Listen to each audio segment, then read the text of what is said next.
the co-director of Global Engagement Initiative and journalist in residence at the American University of Beirut. Mr. Khouri is an internationally syndicated political columnist and book author, journalist in residence, and co-director of global engagement at the American University of Beirut.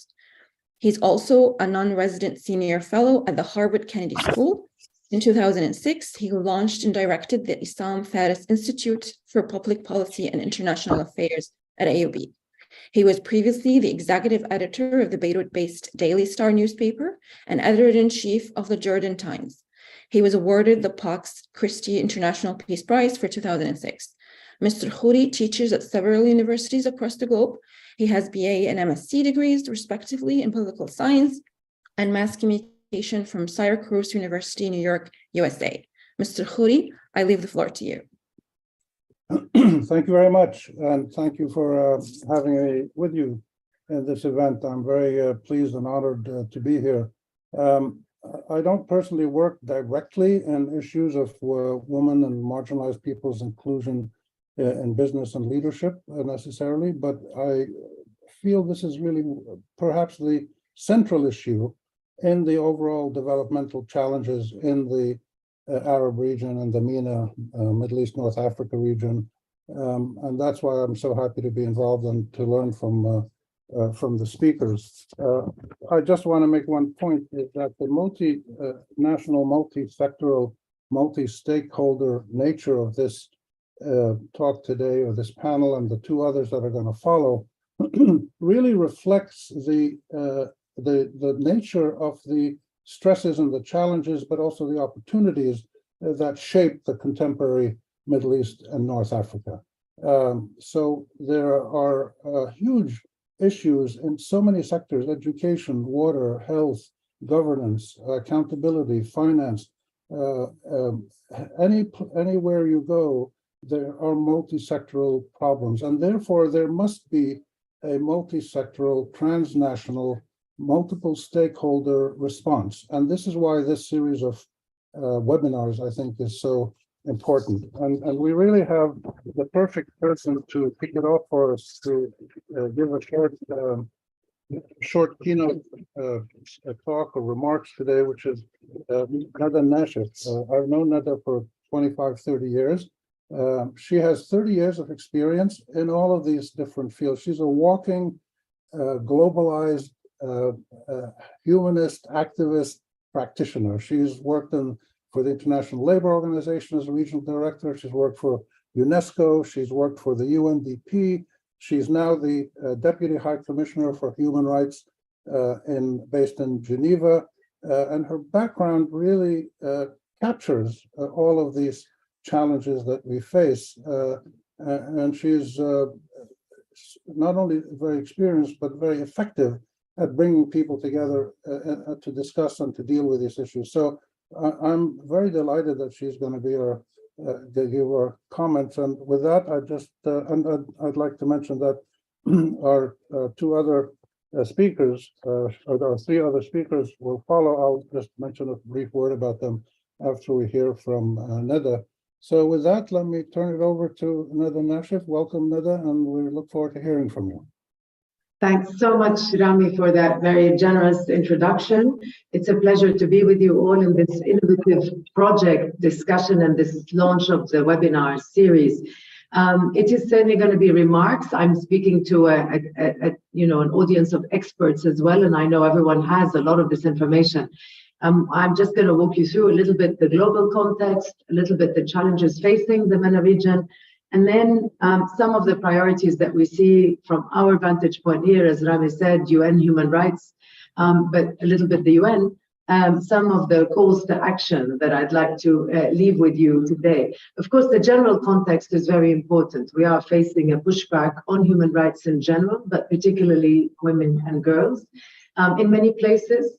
But an overall, I think, context further than that is the increasing polarization and the inequalities, particularly that have grown over the last few years. Obviously, women's economic inclusion is key to their realization of the full enjoyment of human rights, as well as everyone's sustainable development. And the access of women to decent work and to independent incomes lifts them and their families out of poverty, but also improves their decision-making capacity and creates the conditions that are necessary for economic independence. And when women can reach their full potential, then we know that all areas of life and entire societies benefit. Economic growth is strengthened and can become more resilient than societies to crises. Many countries, including many of those in MENA that you have all been following, have committed to achieving gender equality and to realizing women's rights legally, politically. And I speak always about an integrated, indivisible set of rights. So we're talking about economic, social, cultural, as well as political and civil. It's very important to make sure that this is an integrated basket. No one can pick and choose among these. But many countries have, as I said, actually committed through a number of international agreements. The Universal Declaration for Human Rights is one, but also the conventions on the elimination of all forms of discrimination against women, CEDAW, the Beijing Declaration and Platform of Action, and of course, over 190 member states have signed up to the 2030 Agenda for Sustainable Development, and we are, midway through that. Globally, it will still take 132 years to reach gender equality, and 151 years to close the gender gap in terms of economic participation in particular. And in the MENA region, estimates are that it would take 115 years to close the gender gap. So what does it look like in MENA in particular? Obviously, the gender gap remains the highest in the world, with only 20.5% of women participating in the labor force. And the World Bank has worked a lot on this, obviously the ILO, but lagging behind the furthest, this region, in establishing laws and regulations that enable this economic participation. And in addition to the legal framework, of course, there are persistent discriminatory gender norms and stereotypes that continue to hamper for this participation. This, of course, despite higher educational attainment for women, improvements in health, and lower fertility rates. None of these have really translated into significantly increased economic inclusion. Women have remained confined to the informal economy, limited protection, limited access to social security, and certainly limited protection from violence and harassment in the workplace. And unequal care burdens across the region further push women out of employment, out of entrepreneurship, and gainful livelihoods in general. And let me say that the gender pay, the wage gap, is very prevalent across many, many sectors in our region. Decades of austerity measures and cuts in public expenditure have further undermined women's inclusion. So cuts to the public sector, we know, harm women more than men, since definitely in the Arab states, 2/3 of the public sector workforce is female. And I think we've seen this with the shrinkage economically recently. It also means that where cuts have been made in public spending, there have been reduced state provisions for care services, reduced fiscal space for social protection. We know that many actually insurance capacities and certainly protection funds have been really wiped out, particularly benefits like pensions and so on. And so again, costs have been transferred to households, and women have to make up the shortfall through their unpaid care leave. And this is not to get into, again, the racial, ethnic, national, linguistic, and religious minorities that exist in the region, including Afro-descendant and indigenous communities in the MENA region, which face exacerbated and what we call intersectional, but really compound discrimination, notably in accessing employment opportunities. This is whether it's Bedouin or Nubian or Berber women in North Africa, migrant workers who are women in the Levant, Asian and Afro-descendant women in the Gulf, and of course, women with disabilities. And during the COVID pandemic, we saw a very sharp increase in unpaid domestic and care work placed on women and girls. and a rise, a spike actually across the world, but certainly in our region also, in gender-based violence that forced many women to give up economic participation. And they then found it very difficult to come back to that. And women's secure access to labor is no more a priority. So just to compare, the employment rate for women has dropped by 4.1% compared to 1.8% for women. Obviously, Rami mentioned the opportunities. Sorry, and I do want to say that despite this big picture, there has been a silver lining, and there has been some notable progress registered in this last year. In particular, there were many law reforms that contributed to women's equal economic inclusion, an outstanding number actually in this region. I think there were a lot of reviews of what is going on. But in countries in the region have taken action to remove some restrictions for women to access certain occupations, some protections against violence and harassment at work, but also at home, some access to financial resources and to maternity leave entitlements, among others. So what's the call to action in this area? Obviously, we need to continue to build on these initiatives and accelerate the progress. And we know that these transformations are not achieved by single sectors or single actors. And I think that this webinar series provides a crucial opportunity for us to liberate, to try to harness the multiple forces working among decision makers in public, private, and non-for-profit sectors, between researchers, human rights defenders, women and men, to make such changes.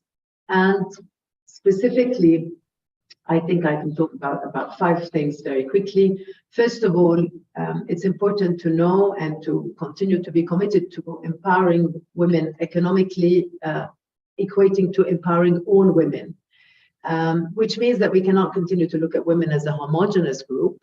There is a very important intra-group diversity, and the specific needs of different women must be understood.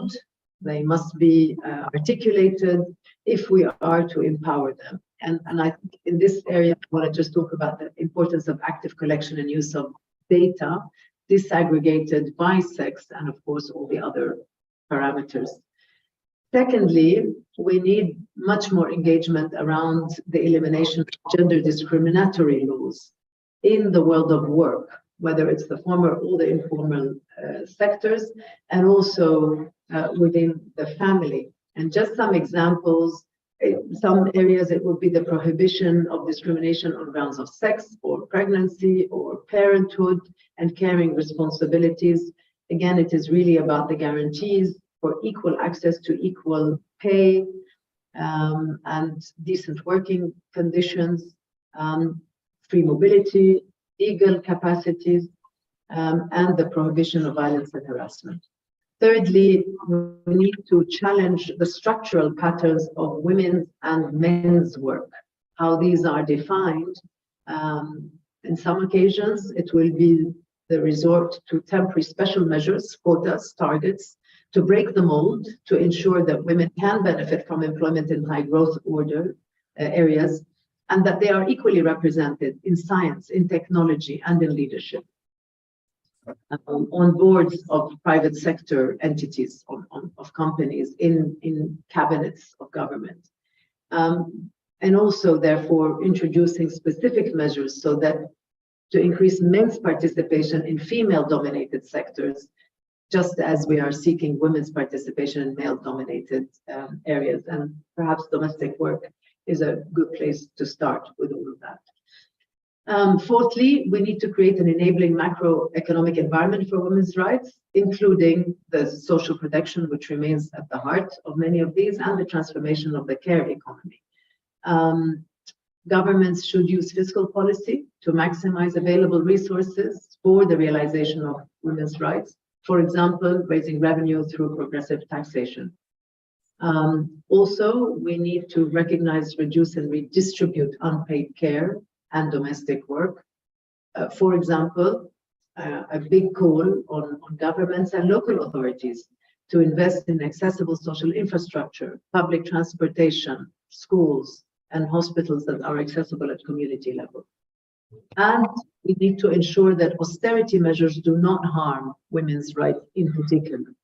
And again, that's more attention to social spending and understanding protection, regardless of employment or migration status of women. Last but not least, of course, the participation of women in decision-making, which is critical. So across the board, in all sectors, in collective action and organizing, through trade unions, in civic space, with full protection to freedom of expression and association without fear of reprisal or attack. Of course, this all applies not just to state actors, so I don't mean just governments and public authorities, but also business actors. And businesses have a very big responsibility to promote an inclusive and diverse workforce, particularly in our parts of the world where they are often a lot freer to implement some of their internal bylaws and so on, ensuring work-life balance, investing in women's leadership and entrepreneurship within their enterprises, but also throughout their supply chains. And certainly calling out gender-based violence in the world of work, protecting labor rights for all and providing remedies in the case of harm. So I'm very thrilled to have just contributed with these ideas, but I really hope that all the participants will engage actively in this series in the hope that it can really provide some of the glue to strengthen partnerships between all the actors and create new incentives to foster women's economic inclusion in the region. Thank you very much, Rami and Charlotte and everyone. Thank you. Thank you, Nida. I think that was a pretty comprehensive and relevant overview of how challenging this issue is. But we also see with the people with us here today, both in the speakers and in the audience, how powerful is the coalition of activists and scholars and business people that can work together to achieve some of these goals. Before introducing the three speakers, I just want to make one further point.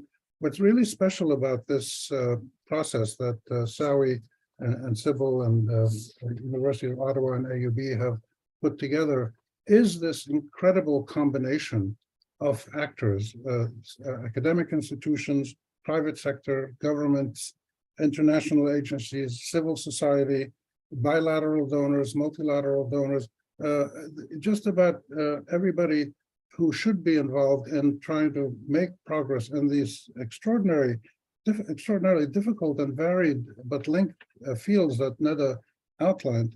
We have the possibility to do this, and there has been progress made in the work that Sybil has done for the last couple of years.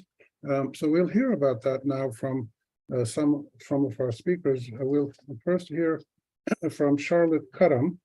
Charlotte has been the driving force behind a lot of the initiating. And actually, Rami, we're going to start with Fida. I apologize. We flipped it. Sorry about that.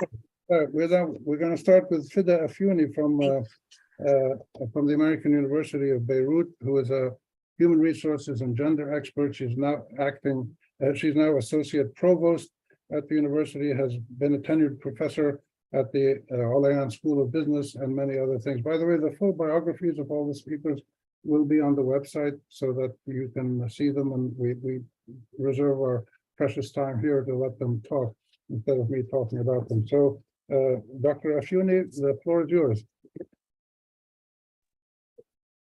Thank you. Thank you, Rami. It's a pleasure to be here among you. I'm going to talk about the Targeted MPI project, and I think it's a good example of multi-stakeholder mobilizing across borders. It's a consortium which includes 5 partner universities, which, as you can see in the logos at the bottom of the slide, include Athens University of Economics and Business, Stockholm School of Economics, Vrije Universiteit Brussels, Lancaster University Management School, AUB, Al-Ayan School of Business, and the external evaluator is Brunel University. So Targeted MPI is an acronym. It stands for Transparent and Resilient Gender Equality through integrated monitoring, planning, and implementation. And it's funded by Horizon Europe. Basically, the project has three objectives: understand the gender imbalances and biases in business and management schools. And once we do that, we want to develop, implement, monitor, and evaluate gender equality plans that I will call GEPs in the partner business schools, and then identify ways in which GEPs can be integrated into the wider institutional practices, policies, and procedures within the universities to ensure sustainability of GEPs. And then we have an even more, a broader objective, which is hopefully to make this a model for other universities to follow suit and institutionalize gender equality globally in all institutions. So given the desire to address this complex, large-scale, multi-level problem, which is gender equality in academia, multi-stakeholder mobilizing was key to be able to accomplish that. At this point, I will not go any further into the details of the project and its impact. I hope I'll have the chance to talk about that later in the panel discussion. Rather, I would like to take the time to reflect on the path that led to the stakeholder mobilizing by sharing a personal story. And here I will speak to the points on the slide. So it all started 15 years ago when I was struggling as a young female faculty, building a career while also starting a family. So with two young kids under 3 and our very rigorous up or out promotion policy, I felt that fulfilling these responsibilities was almost impossible. And then I met Charlotte, who was also in the same position as me, and we started mobilizing together. So at this time, 15 years ago, we started as 2 stakeholders mobilizing. We started reading and researching, feminist theories, women's careers, and economic empowerment. After a few years of reading and struggling and reading furthermore, came the aha moment. When we realized that the problem was not us, or we were not deficient, it was a structural issue. In fact, we realized that the academic model was totally gendered, and organizations in general are gendered. Our readings and our mutual support helped us liberate each other and overcome barriers. And then we felt, it was our duty to work to help liberate others. And here we started mobilizing even further. We started engaging with other colleagues within the university, outside the university, civil society, expanded our network. And then we wrote, the proposal for the Center for Inclusive Business and Leadership, which provides the infrastructure to support further work and further mobilization. And thanks to Charlotte's effort at that time in mobilizing key internal and external stakeholders, Sybil moved from a proposal on a paper to a fully fledged operational center.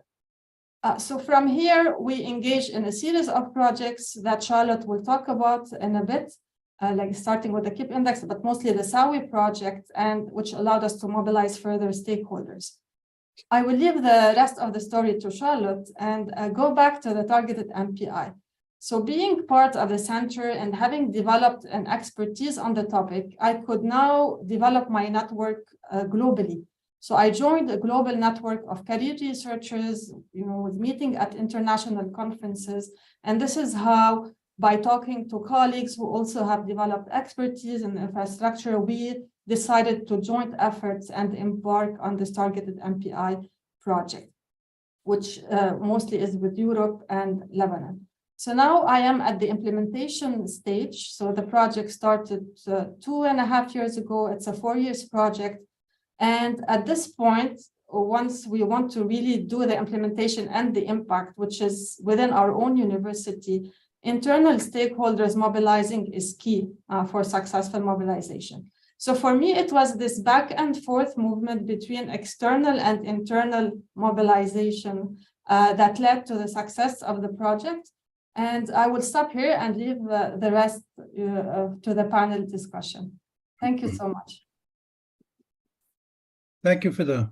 Our next speaker is Charlotte Karam. Dr. Charlotte Karam has been very much the driving force and one of the initiators of this project, which has now grown to include many core members in Beirut and in Ottawa and all over the world. Some of them have now moved to Europe and other places. Dr. Karam was a tenured professor at the American University of Beirut Orleans School of Business and is now a tenured associate professor at the Telfer School of Management at the University of Ottawa. So she's a professional tenured professor moving from tenure to tenure. And the fascinating thing here is that she has moved from the south to the north, that this idea, this impetus, this coalition, this multi-sectoral, multi-stakeholder collaboration started in the south and is now moving to the north and spreading to other places. And she'll tell us a little bit about that. So Charlotte Karam, the floor is yours. Thank you so much, Rami, and thank you to all the esteemed panelists and speakers. It was really great to hear you. And so I'm going to dive right in and talk about the SAWI project, which is actually bringing us together here today to talk about multi-stakeholder mobilizing.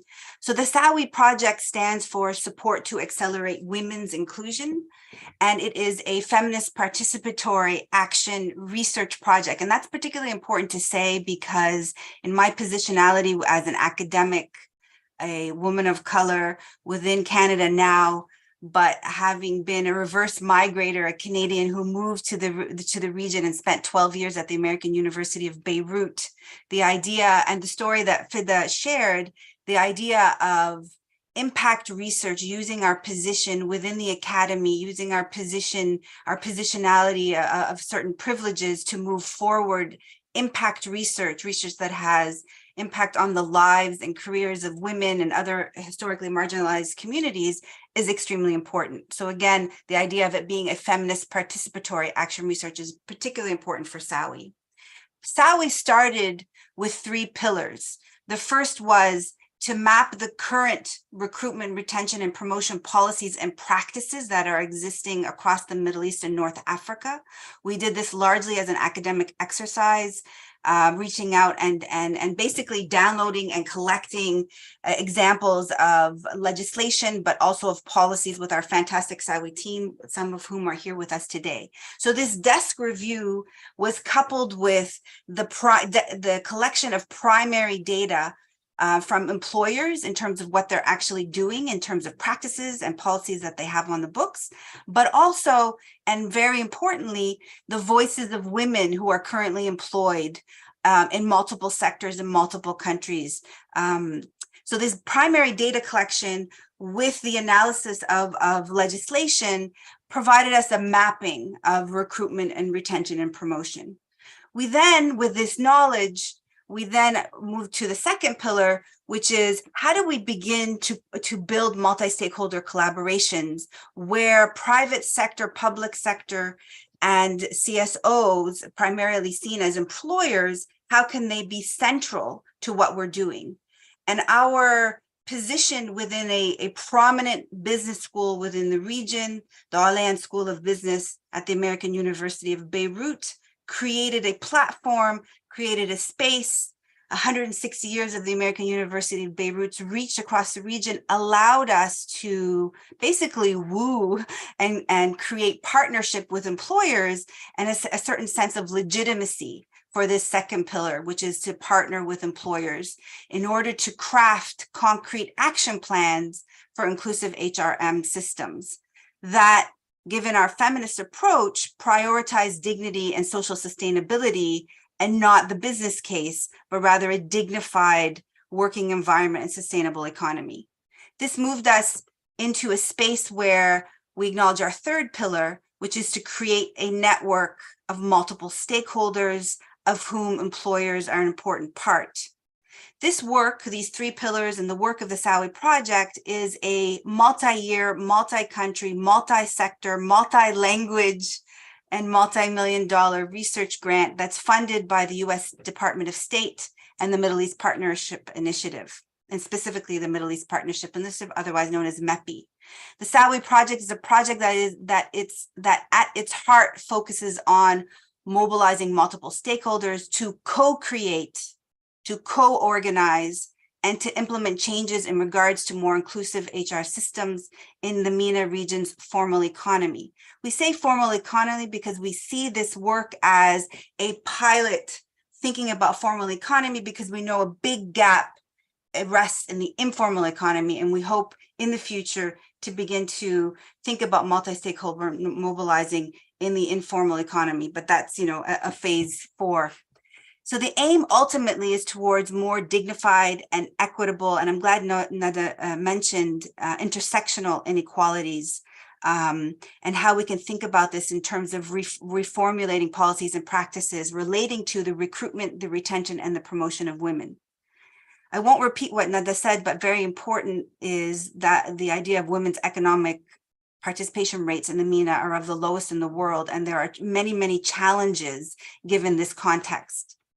So positioned within Al School of Business and AUB, and now partnering with the Telfer School of Management, and always having partnering and working closely with our wonderful partners across 8 countries and 4 sectors, including in Algeria, Democracy for All, in Bahrain, Warsha, Iraq, Women Empowerment Organization, in Jordan, Business and Professional Women's Association, and in Amman, in Lebanon, the Lebanese League for Women in Business, in Morocco, Economia, our HM Resource Center, Tunisia, Apotheox, and many, many others. It is through this collaborative partnership and in partnership with these country partners, but as well as regional civil society organizations, our employers, our employer partners that I mentioned before, activists, students, public sector gender machineries, also UN Women, UNDP, and of course, most centrally, the 2,449 employers from across the region and sectors who provided us with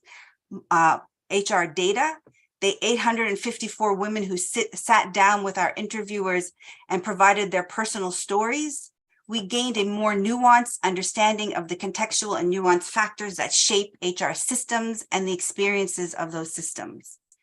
In close collaboration with our country partners, we use this data, this deeper understanding, these nuanced stories to partner with 80 employers in healthcare, higher education, banking, and STEM to create the roadmap and to follow the roadmap that I've projected here for you today. So we partnered through our country partners with employers to do a needs assessment. Where is there an important need from the voices we hear of women, but also from the HR managers and their frustrations in creating more equitable workplaces? We identified policy areas. We worked hand in hand with the employers and our country partners to draft policies that are aligned with national level legislation, the labor law, but also very cognizant to the international frameworks from the ILO and the UN and so on and so forth. So SAWI was successful in co-creating and designing implementation strategies with these 80 employers and successfully transformed 112 policies and which impacts in total an employee base of 195,400 individuals. So in closing, I just want to say that SAWI is a movement, that it is a multi-stakeholder mobilizing example of feminist participatory action research. And the success of SAWI is only possible in thinking about it in terms of multi-stakeholder mobilizing and thinking about ownership as co-shared and responsibility as co-shared for a better future for everyone. I'll stop there. I think I used up my 5 minutes, so thank you very much. And I look forward to further discussing it with the panel. Thank you, Charlotte. Our third speaker is Ms. Sally Abi Khalil. Sally has worked for over 20 years in the Middle East and North Africa region. I've known her for maybe 10 years in Lebanon and other places, and she has worked she's worked in the field, and she's now the regional director for Oxfam, but she has worked in many countries and has experience in a range of sectors, whether it's poverty or social protection or employment or women's rights. But we'd like to hear from her, from the perspective of her experience, what has actually, in her view, what has been achieved by the activism of a major international respected international NGO and humanitarian development agency like Oxfam. So Sally, the floor is yours. Thank you, Rami, and thank you, everyone. It's a pleasure and an honor to be part of this esteemed panel and speakers. So it's really great to be here with you today. So yeah, as sort of Rami mentioned, I'm the regional director for Oxfam in the Middle East and North Africa, and I'm currently based in Beirut, Lebanon. And really, I've spent my entire career in the Middle East and North Africa, and working in various sectors, from democracy and governance to, more on the various humanitarian responses, and more the economic development work. So let me just, very, very briefly tell you a little bit about sort of Oxfam as an international agency and what is it that we, sort of focus on and do in the region before, going, our sort of historical presence in the region before going into a little bit more of some details of the kind of work that we do and sort of our position and, even our impact, so to speak. So Oxfam as an international non-governmental organization, we've been working in the MENA region since the 70s, really, but specifically on, in and out on emergency responses such as in Yemen, Palestine, or Lebanon in various stages. And it was really in 2012 that, the Oxfam really scaled up its presence in the region in response to the Syria refugee crisis. And started to operate in countries that were considered / are considered middle income countries such as Lebanon and Jordan to respond to the refugee crisis. At present now, with sort of the various crises that have impacted MENA and the multiplicity and intersectionality of the different crises, Oxfam at present operates in 10 countries across the region, focusing on humanitarian and development work, but also on influencing, which is really part of the DNA of the organization. So influencing, the root causes of poverty and inequality within the region. And you may have seen a lot of the Davos work that's happening currently right now, the Global Oxfam Report, with also that focuses as well and zooms in on more regional aspects of inequality. So when it comes to sort of multi-stakeholder engagement and inclusion, especially within sort of the lens of women's economic empowerment, the type of interventions that we usually design and support depends on the context that we're in. So whether it's a humanitarian response or a developmental one, or a combination of what we call in our sector as the nexus, which is sort of the trajectory between humanitarian and the more developmental work. When it comes to multi-stakeholder engagement, what we prioritize is specifically working with partners on the ground, having them lead responses wherever possible and co-create interventions that respond to context and community needs, and where each partner and agency is able to bring their added value to the table. And this very much is a way of working of the organization as part of what we call at Oxfam our feminist principles. So, some key pillars of the feminist principles for Oxfam, and ones that really resonate and are important to me, are there's no justice without gender justice, and of course nothing about us without us. So what does that look like effectively, specifically? So in humanitarian settings, for example, and here in the region, I'm referring to some of the refugee responses that we've engaged in. It's about protection, and here protection of women, protection of communities, and really supporting them in increasing their knowledge and facilitating access through services and referrals from a practical perspective. So case management on SGBV rights, legal awareness and rights and referral to legal case management wherever necessary, and building sort of a network of individual focal points and community members on laws and regulations within their respective communities. And engaging in protection monitoring on a regular basis. So we're able to really understand, engage what are the protection needs, how is it changing over time, and giving us real life evidence to advocate for needs and for protection of refugees more generally, but also more specifically for women and girls.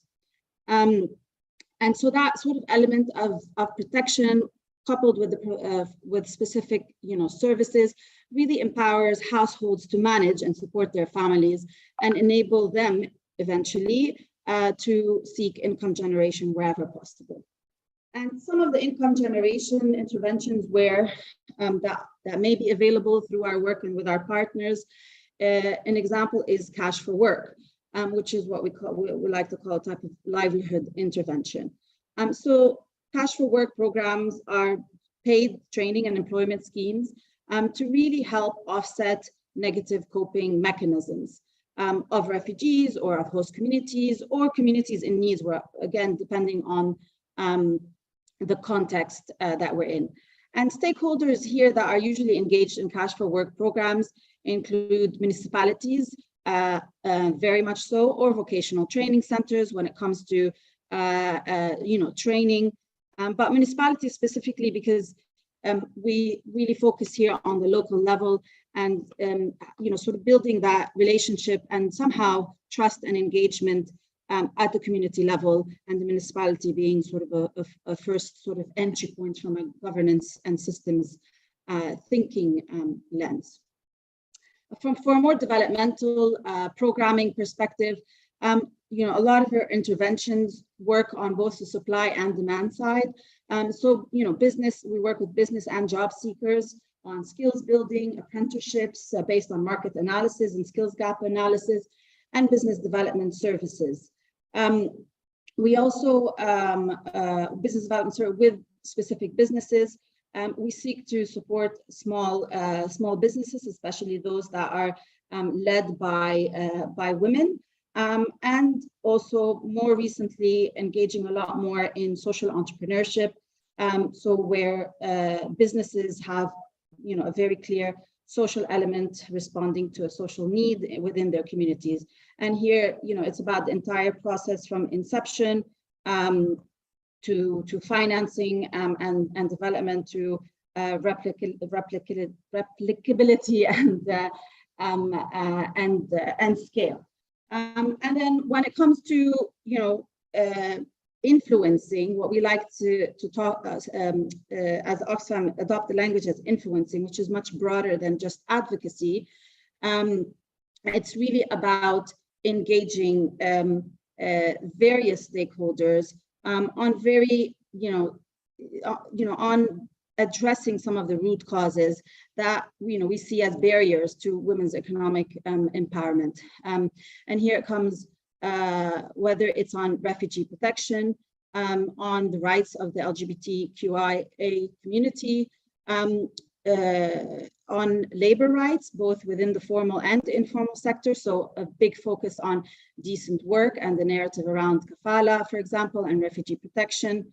And more broadly on the social solidarity economy. And finally, a lot of engagement and influencing around social protection as a universal right that carries people throughout their life cycle.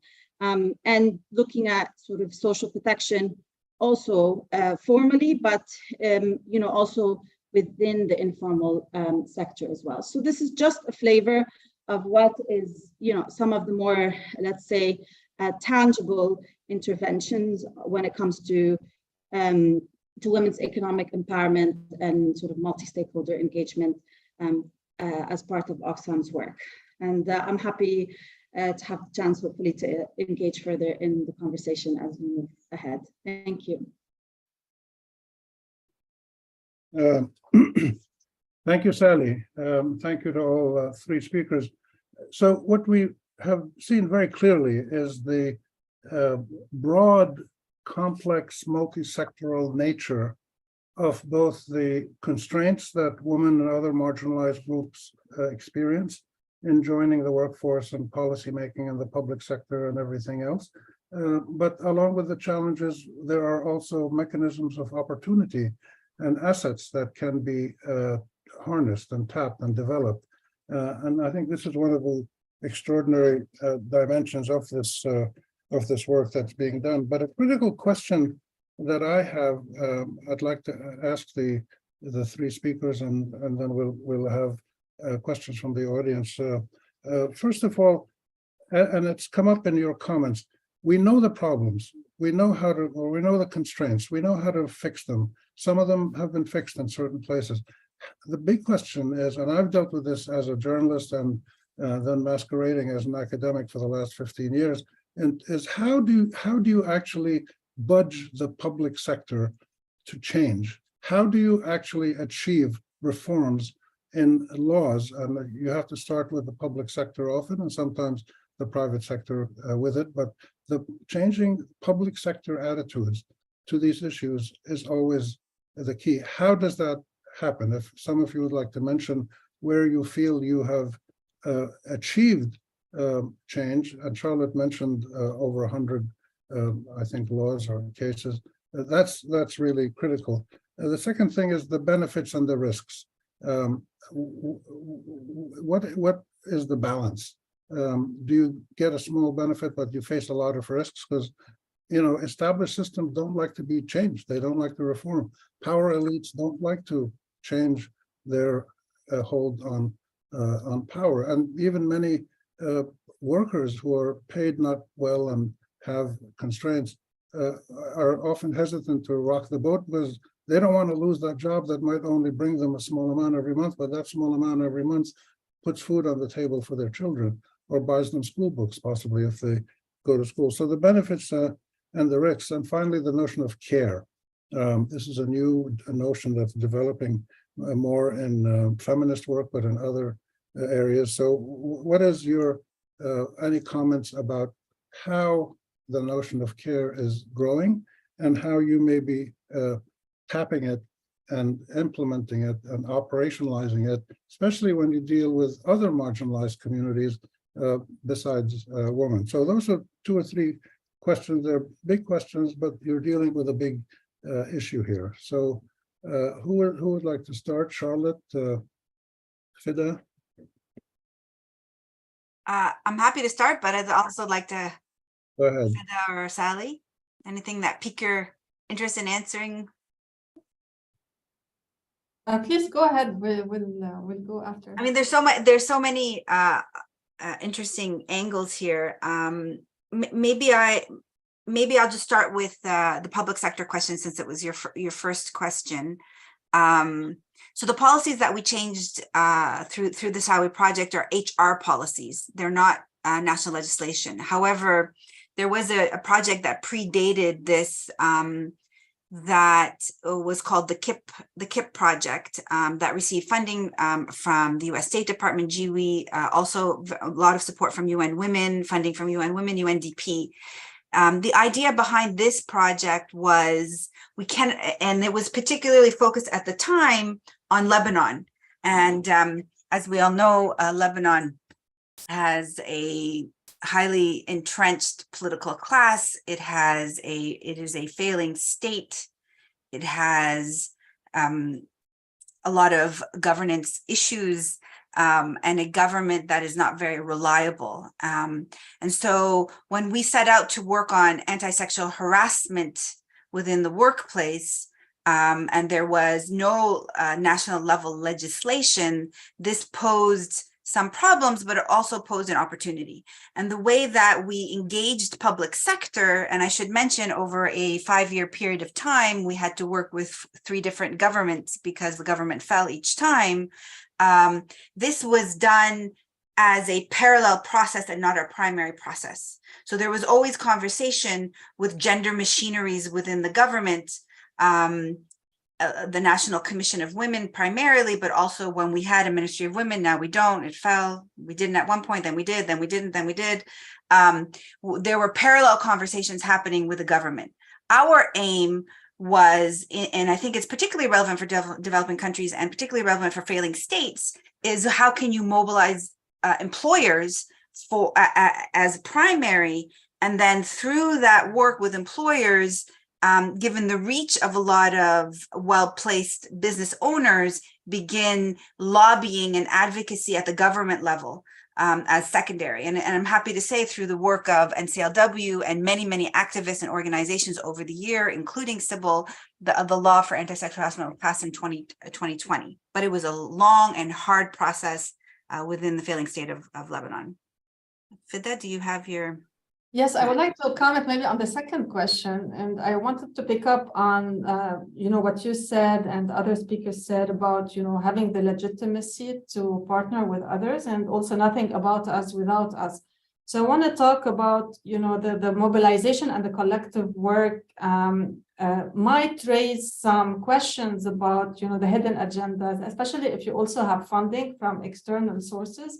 So managing this global versus local, dynamic could be challenging, and here your positionality within, your organization or your country is important to establish this kind of legitimacy and trust that you're here to make changes for the people. You are from the people to the people, and that this is not tainted by some, global agendas.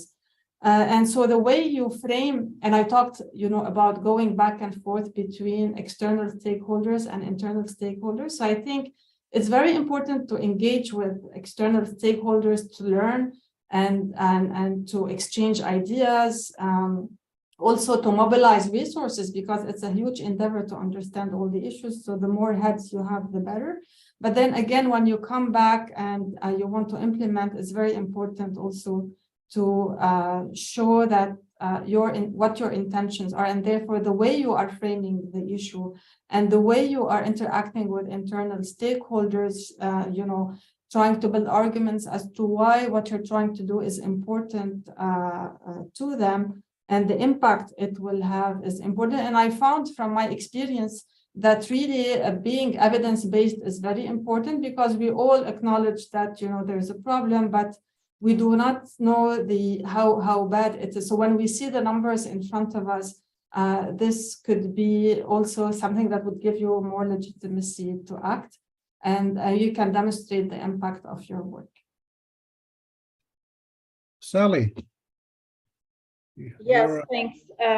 Let me just quickly address the benefits and risk questions, and then go back to sort of how do you change public sector attitudes. So a few sort of points to, and specific challenges at the national, regional, international level that we can, that we face is, firstly, how do we address power imbalances from, stakeholder mobilization and onwards. And there's usually a power imbalance when it comes to resources, be it financial, technical, sociopolitical, economic, etc. So we really need to take stock of the power that is in the room, and the imbalances when it comes to the design of any intervention. And speaking as an INGO, we can be facilitators and power brokers, but we also play a role in this engagement at various levels. And so we really need to be aware of that and take stock. Creating safe spaces, this is really important when it comes to stakeholder engagement, because there's always a risk of potential intimidation or specific stakeholders risk of being silenced, because again, as a result of power imbalance or lack of confidence or validation, etc. So that's always a risk that we need to take stock of. It's important not to be extractive. So in many cases, stakeholders, especially from vulnerable groups, can really use it to gather information or intelligence, or even if it comes from sort of a good place. And so we don't, we want to really avoid being extractive. pass the mic and, sort of give up your place at the table. And, this is something that we really strive to do as Oxfam, as an INGO, because we get invited to many stakeholder meetings and have access to, regional and global platforms, to really, give up our seat at the table to, stakeholders and, on the ground, be it women, girls, civil society organizations, activist networks within respective countries where we work. And look at ensuring sustainability. So what does that mean, and what kind of voice does that bring, and what does sustainability mean in various contexts? And just quickly and finally, on changing public sector attitudes, it's you have to be in it in the long haul. It's not something that happens overnight. It takes decades, especially in our region that's crippled with various forms of rule of law and governance inadequacy and political crises. This brings in even larger obstacles that we need to jump over, but it is possible, and it has been possible both in Lebanon and other countries, be it the access to information law, or other more recent laws on gender violence that have passed, even if they haven't been perfect, and even if there's many gaps that are there.